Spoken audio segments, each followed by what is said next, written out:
I'm lucky today to be talking to the co-author of the Experimentation field book. So I want to ask you a couple of questions, Natalie. One is whether in your career before you became an author, you had like an aha moment around experimentation, right? And what it could mean.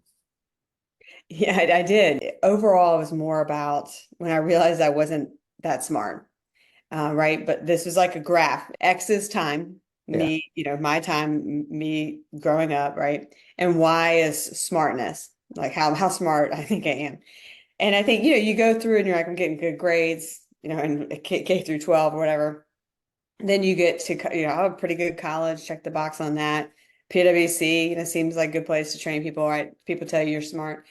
IBM. So I'm like, yeah, I'm trajecting up this curve of like, I think I know a thing or two. Plus you're in consulting. So people are, you're essentially, even as a younger person, supposed to be kind of solving problems for other people, right?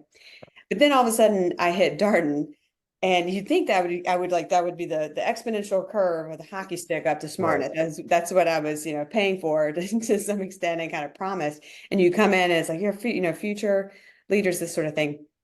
And particularly Darden, it's case study. So it's like, you're a CEO, what are you gonna, here's a situation, what are you gonna do? And I was in school in 2009 to 2011. So the stock market had just completely crashed. Right. And I was turning 30, and there's just this momentum of, Amazon was coming on the scene Right. bigger and better every day, right? And the cases that we're reading were like the kind of some of the classics, like Marriott versus Hilton. How are you gonna Yep. do this? And I'm thinking to myself, Airbnb, my friends are just starting to use Airbnb. So what if I'm CEO of Marriott, what in the world am I going to do with Airbnb? Compare, and I also have to deal with Hilton, right? I can't forget about all the other places too. Right. And it Right. was really at that moment, if there is an aha moment, you're like, I have no idea. I don't know what I would do. And honestly, some of the tools that I'm learning I don't know how they would help me, because there's not a lot of data on Airbnb um, or sort of classic models that I could run on that I'm learning to run. And so thank goodness I stumbled on Jean Litka's class, who's has been a co-author to you, and I'm lucky to be a co-author to me. And she was my professor of design thinking and innovation.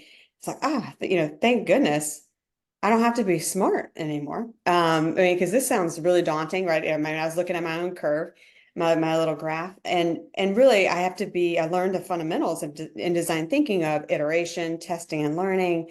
And it was really freeing, honestly, because you're finally like, I don't have to know the answer. I just have to know how to run a really good experiment and have the Right. discipline to execute it, and just listen really well. And people and the market will tell me, am I right?